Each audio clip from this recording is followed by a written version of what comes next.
इस सेक्शन में अब हम बात करेंगे एक ऑपरेटिंग मॉडल बनाने की। मैंने आपसे वो मोटर बाइक वाला एक बड़ा बेसिक ऑपरेटिंग मॉडल की तो ऑलरेडी बात कर ली थी। अब इसको थोड़ा ब्रॉडन करते हैं, ज़रा ज़रा ओवरऑल एंगल से देखते हैं कि क्या करते हो। ऑपरेटिंग मॉडल बेसिकली पूछता है कि एक बिजनेस पैसे कैसे बनाता है, और यही सवाल क्रक्स मेन चीज़ है फाइनेंशियल मॉडलिंग का। आप समझें कि आप कोई बिजनेस देख रहे हैं, आप पूछना चाह रहे हैं फ़र्क फ़र्क तरीक़ों से कि ये बिजनेस पैसे कैसे कमाता है। और अब मैं जब मैं शुरू में ये कोर्स पढ़ाता था तो मैंने ना काफ़ी सारी स्लाइडें बनाई हुई थी समझाने के लिए कि एयरपोर्ट एक कैसे पैसे बनाता है। लेकिन अब हमारे पास इंटरनेट, इसीलिए मुझे इंटरनेट से इतना प्यार है और मैं चाहता हूँ इंटरनेट हर इंसान अफोर्ड कर सके। इंटरनेट पे अगर आप टाइप करें ना हाउ एयरपोर्ट्स मेक मनी, तो आपको बहुत सारी वीडियोस मिल जाएंगी। अब थोड़ा सा मसला इन वीडियोस में ये है कि काफ़ी सारी वीडियोस अंग्रेज़ी में, इसीलिए मैंने ये कोर्स की कोशिश की कि मैं ये उर्दू में बनाऊं। और इंशाल्लाह आप काफ़ी सारे लोग जब ये कर लेंगे कोर्स तो हम और उर्दू की वीडियोस बना पाएंगे समझाने के लिए कि कौन सी एक एक बिज़नेस पैसे कैसे बनाता है। तो ये वीडियो है एक एयरपोर्ट की। अगर आप थोड़ी बहुत अंग्रेज़ी समझ सकते हैं तो ज़रूर देखें ये वीडियो यूट्यूब पे, हाउ एयरपोर्ट्स मेक मनी। तो ये समझा रहा है कि एयरपोर्ट पैसे बनाता है जब जहाज़ आते हैं। एक आइटम होता है लैंडिंग फ़ीस, उसको कहते हैं। उसका वो ये है कि जितना भारी एयरक्राफ्ट होगा तो वो उतनी ज़्यादा फ़ीस चार्ज करेंगे। हल्का एयरक्राफ्ट होगा, और इसी तरह है कि बड़ा बड़ा जहाज़ ज़्यादा जगह घेरता है, ज़्यादा लोग लेके आता है, ज़्यादा सामान लेके आता है, तो एयरपोर्ट्स फ़र्क फ़ीस चार्ज करती हैं। एक छोटे जहाज़ को ये हीथ्रो में $1000 चार्ज करती हैं। इस छोटे जहाज़ को जो आप लेफ्ट पे देख रहे हैं, ये जो बड़ा 6-7 टाइप जहाज़ है, इसको तकरीबन कोई उससे ज़्यादा 10 गुना चार्ज करते हैं। दूसरी फ़ीस है जी एम्बार्केशन फ़ीस। ये चार्ज होती है कि जी कितने लोग आ रहे हैं। अब और हम लोगों का अंदाज़ा लगाएंगे अपने मॉडल में कि हम लोगों का अंदाज़ा लगाएंगे जहाज़ की कैपेसिटी से। उसके उसके बारे में थोड़ी और बात करते हैं। ये जो मज़ीद वीडियो में अभी आपको तीसरी चीज़ बताना चाह रहा है, ये पॉइंट वो ये है कि जहाज़ जितना ज़्यादा दूर जाता है उतनी ज़्यादा ये एक फ़ीस चार्ज करता है। अब अगर आप गहराई में जाएंगे फ़ीस की स्केड्यूल की, तो ये आप देखेंगे कि बहुत ज़्यादा फ़र्क फ़र्क तरीके से फ़ीस चार्ज होती है। और हमारा मकसद ये नहीं है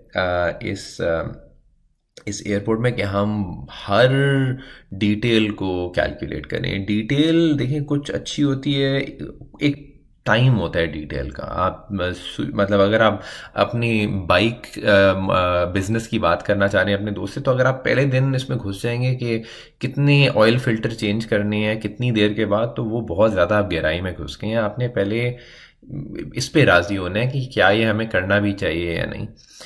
ये एक बड़ा इम्पोर्टेंट बात है कि आप जब भी आप मॉडल बना, अगर मॉडल का फ़ायदा देखें तब होता है जब लोग राज़ी हो जाएं साथ काम करने के लिए। अगर आपने लोगों को राज़ी करने और उनको साथ लेके चलना है, तो जो आपके जहन में बड़ा आइडिया है ना, आपने पहले सिर्फ उस बड़े आइडिया को पे तवज्जो देनी है।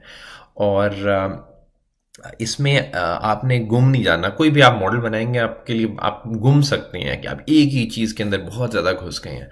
आपकी हमेशा कोशिश होनी चाहिए कि आप पहले एक मॉडल की पिक्चर कंप्लीट करें, और फिर जब वो पिक्चर कंप्लीट हो जाती है फिर आप ये फैसले करना शुरू करें कि किस चीज़ के अंदर हमें ज़्यादा घुसने की ज़रूरत है।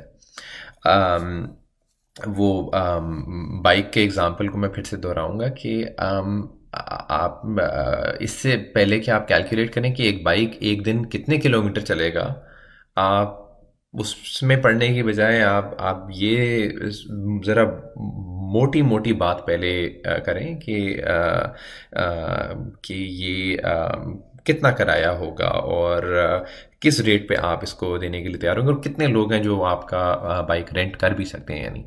अच्छा, शुरू करने से पहले ना अब थोड़ा इस आपको मैं स्प्रेडशीट के बारे में बताता हूँ। ये कोई मैंने आपके लिए डिज़ाइन किया है, इस डिज़ाइन में कोई ख़ास बात नहीं है, आप अपने इसको फ़र्क तरीके से भी डिज़ाइन कर सकते हैं। मैंने यहाँ पे जो ये टॉप लेफ्ट सेक्शन है एयरक्राफ्ट स्पेसिफिकेशन, ये बता रहा है कि ये सीटें कितनी हैं और एक जहाज़ का वेट कितना है। मेन जो चीज़ मैं कर रहा हूँ ना यहाँ पे वो है कि मैं रेवेन्यू होता है जी प्राइस मल्टीप्लाइड बाय वॉल्यूम, और इसके हमने ड्राइवर्स तोड़ते जानी है। आपके बाइक के एग्जांपल में प्राइस होगी कि आप कितनी कीमत पे अपने बाइक को रेंट करते हैं, वॉल्यूम होगी कितने लोग रेंट कर सकते हैं आपकी बाइक। तो इन किस्म के जो ड्राइवर्स हैं ना, आप कभी किसी और बड़े बिजनेस में जाएंगे, जैसे हम ये एयरपोर्ट को देख रहे हैं, तो आप तोड़ते जाएंगे ये प्राइस और वॉल्यूम के ड्राइवर्स, आप तोड़ते जाएंगे प्राइस और वॉल्यूम के ड्राइवर्स। और इसी इस चीज़ को जहन में रख के ना कि ये बिज़नेस पैसे कैसे कमाता है, आप किसी भी बिज़नेस के तोड़ सकते हैं। इधर मैं आपको, अब ये कंपनी है ऊबर, और करीम इससे मिलती जुलती कंपनी है। मैं आपको ऊबर का ये ऑपरेटिंग मॉडल, इनकी जब भी कोई कंपनी स्टॉक मार्केट पे लिस्ट करना चाहती है तो वो एक पब्लिक फाइलिंग करती है, वो बताती है कि हम पैसे कैसे बना रही हैं। तो ये मैं उनकी पब्लिक फाइलिंग पे इंटरनेट पे गया हूँ और ये मैंने सर्च किया है ऑपरेटिंग मॉडल, तो ये ऊबर का ऑपरेटिंग मॉडल आ गया है।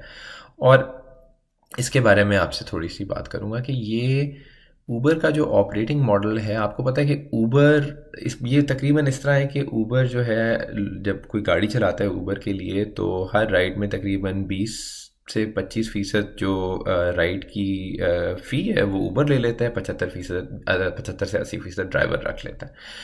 और ये सबसे बड़ा प्राइस और वॉल्यूम का मेट्रिक है कि कितने लोग इस्तेमाल कर रहे हैं ये सर्विस, और वो हर बार जब इस्तेमाल कर रहे हैं तो वो उस इस्तेमाल करने के मौके पे कितने पैसे दे रहे हैं।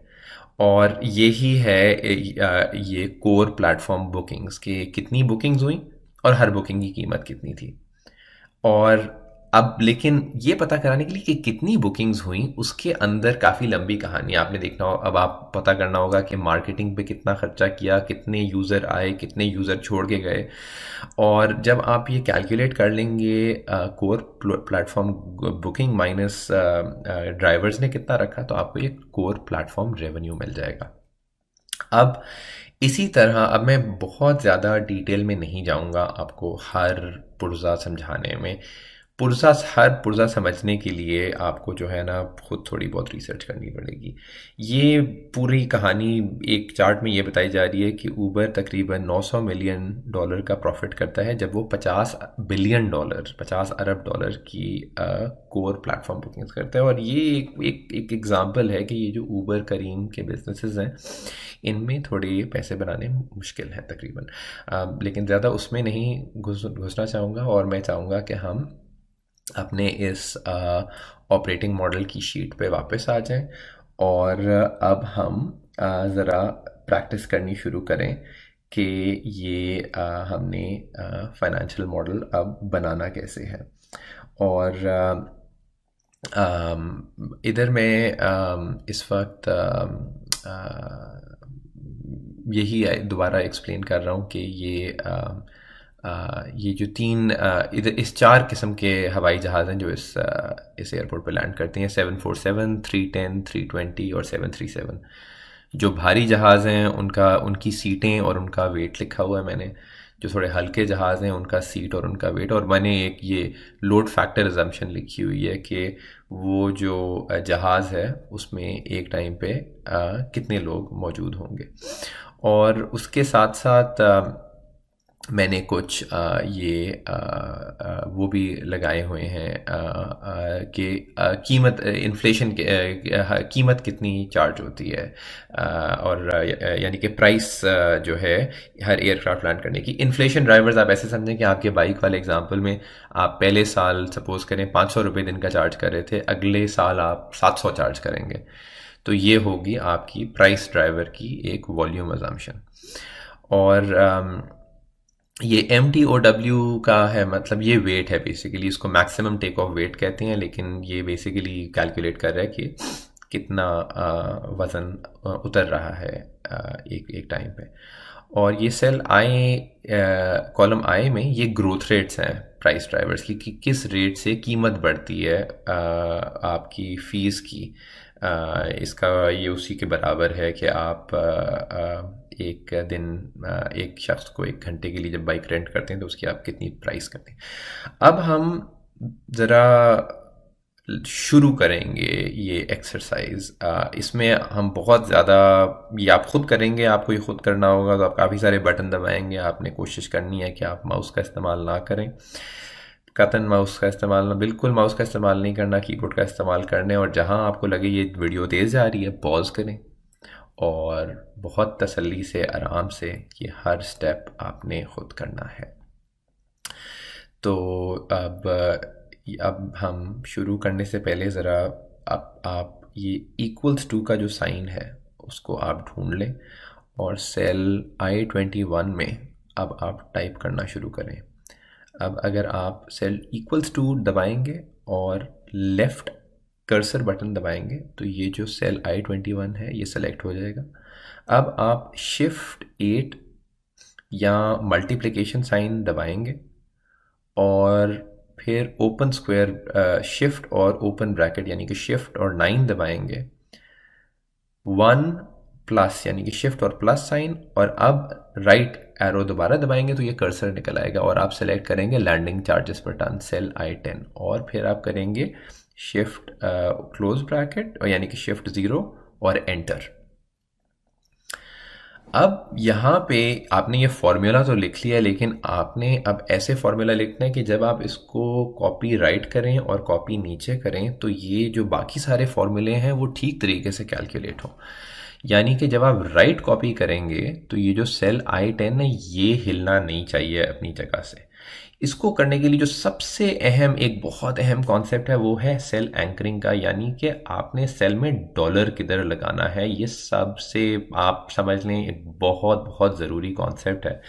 आपने फॉर्मूले में डॉलर किधर लगाना है। डॉलर जहाँ पे आप लगाएंगे, डॉलर लगता है शिफ्ट 4 से, तो डॉलर डिसाइड करेगा कि ये कौन सा सेल अपनी जगह खड़ा रहेगा, हिलेगा नहीं जब आप कॉपी करेंगे। तो हमने जो ये है L11, इस पर कहीं पे डॉलर लगाना है। अगर डॉलर लगाने का शॉर्टकट है F4। अब अगर आप F4 दबाएंगे आप देखेंगे कि ये डॉलर लग गया है L के पीछे भी और 11 के पीछे भी।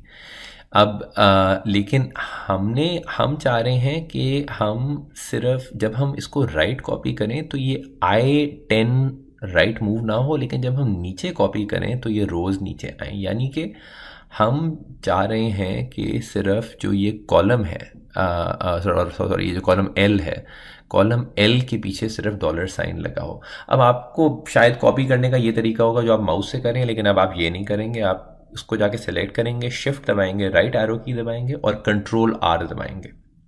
कंट्रोल R से कॉपी राइट होता है। इसका दूसरा तरीका कुछ जो लोग यूज़ करते हैं कि कंट्रोल C और कंट्रोल V से पेस्ट कर देते हैं। मैं आपसे कहूँगा कि आप सेल जब आपने फॉर्मूला लिख लिया I-21 का, शिफ्ट दबा के ये सारा डब्बा सेलेक्ट करें, जैसे मैंने किया, और फिर कंट्रोल R दबाएंगे तो वो बाकी जो है वो कॉलम्स पॉपुलेट कर देगा।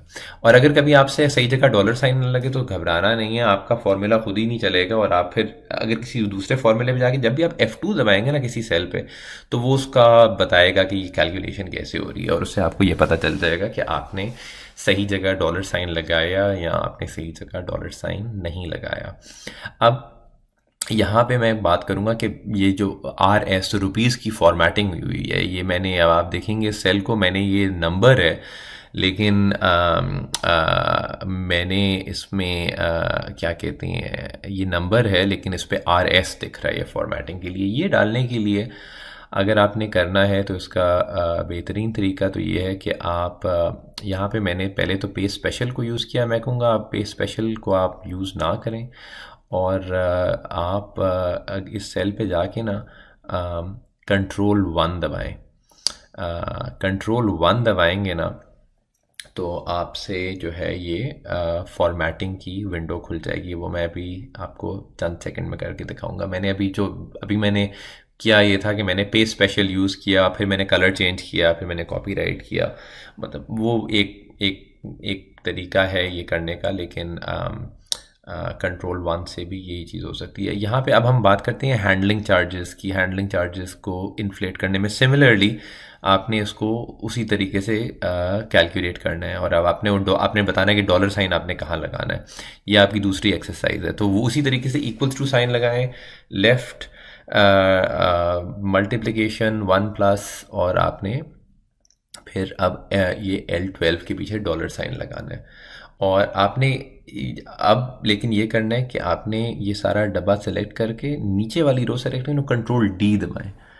कंट्रोल डी कॉपी डाउन करता है, कंट्रोल आर कॉपी राइट करता है। ये अगर आपको तेज़ लगा तो आप यहाँ पे पॉज करके ये एक्सरसाइज दोबारा सुने और ये आप एक्सरसाइज करते रहें जब तक आपको ये क्लियर नहीं हो जाता कि ये फॉर्मूला बनता कैसे है, कॉपी राइट कैसे करते हैं, कॉपी डाउन कैसे करते हैं। और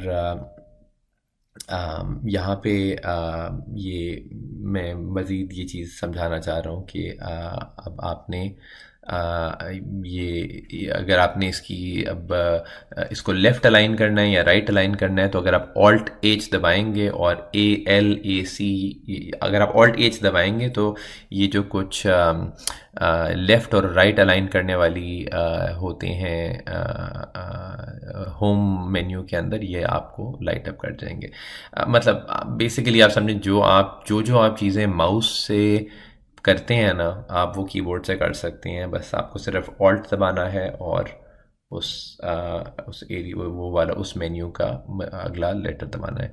यहाँ पे मैं वो वाली एक्सरसाइज कर रहा हूँ कि कंट्रोल 1 दबाया किसी सेल पे तो आप उसका ये फॉर्मेटिंग वाला खोल सकते हैं। और मैंने इधर फॉर्मेटिंग की का विंडो खोली और ये जो RS आ रहा था इसको मैंने मिटा दिया सेल I-22 से। ये कोई इतनी ज़रूरी बात नहीं है फॉर्मेटिंग मिटानी, इसमें आप ज़्यादा उलझे ना, बस आपने एंकरिंग पे बड़ी तवज्जो देनी है कि डॉलर किधर लगाना है और क्या कलर होना चाहिए सेल्स का, ये बहुत ज़रूरी है। अब हम लोड फैक्टर का मतलब है कितने परसेंटेज लोग, कितने परसेंटेज जहाज़ में कितनी सीटें ऑक्यूपाइड हैं। अब मैंने ना यहाँ पे कुछ एक अजम्पशन ले ली है कि जो 737 है उनका लोड फैक्टर आधे फ़ीसद से बढ़ता रहेगा, 320 का 0.8% से बढ़ता रहेगा और 747 का 0.3% से घटता रहेगा। ये कुछ अजम्पशंस हैं, इसमें उलझने की ज़रूरत नहीं है कि ये क्यों है, लेकिन ये आपसे एक्सरसाइज कराएंगे एंकरिंग की। तो अब इसको बढ़ चलाने के लिए हम फिर से =2 दबाया, बैक एरो दबाया प्लस, और हमने ये अब सेल G10 सेलेक्ट किया। अब इधर आपने फिर से डिसाइड करना है कि डॉलर किधर लगेगा। डॉलर फिर से G के पीछे लगेगा क्योंकि हम चाह रहे हैं कि जब हम इसको कॉपी राइट करें तो G ना मूव हो। लेकिन जब हमने ये कैलकुलेशन की तो आप देखेंगे कि ये ब्लू में आ गई। अब हमने इसको ब्लैक करनी है। ब्लैक कैसे करेंगे? Alt+H+F+C और ये ब्लैक हो गई। लेकिन अब आप देखेंगे कि यहाँ पे डेसिमल पॉइंट्स बहुत ज़्यादा हैं, हमने डेसिमल पॉइंट्स कम करने हैं। इसी सेल पे अगर आप कंट्रोल 1 दबाएंगे, टैब दबाएंगे और इस डेसिमल प्लेस में जो 3 है इसकी जगह आप 0 दबा के एंटर दबाएंगे तो ये जो डेसिमल प्लेसेस हैं ये चली जाएंगी और आपकी फॉर्मेटिंग ठीक हो जाएगी। और अब आपने एक फार्मूला क्योंकि ठीक तरीके से लिख लिया है, इस डब्बे को आप शिफ्ट दबा के सेलेक्ट करेंगे, कंट्रोल R और कंट्रोल D दबाने पे ये पूरा डब्बा पॉपुलेट हो जाएगा। और यही पावर है जी फाइनेंशियल मॉडलिंग की कि आपने एक दफ़ा सही तरीके से फार्मूला लिखा तो बाकी जो सारा फार्मूला है वो फटाफट आप कैलकुलेट कर सकते हैं।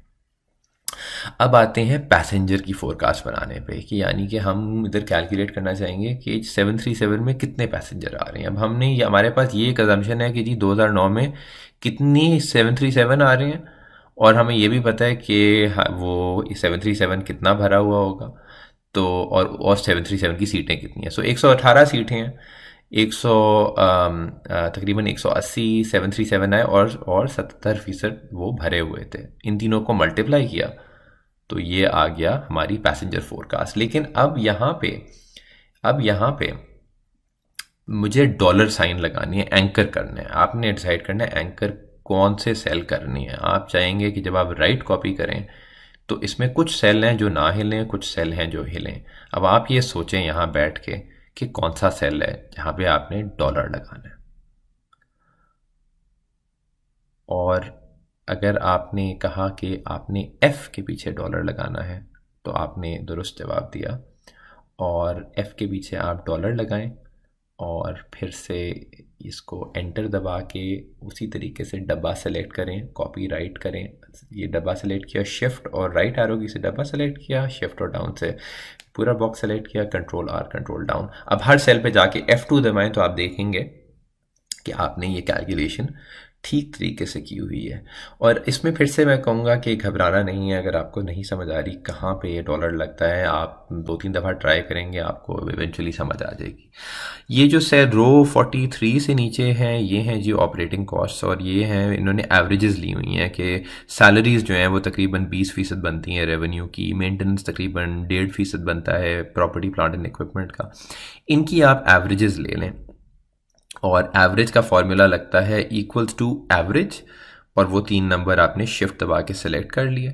अब आपने इसको, और जब आपने फार्मूला लिख लिया L45 में, उसी तरीके से डब्बा सिलेक्ट करके आपने किया कॉपी राइट और कॉपी डाउन, और इस तरीके से आप देखेंगे कि हमने अपनी तकरीबन सारे वो प्राइस और वॉल्यूम ड्राइवर्स कंप्लीट कर लिए हैं।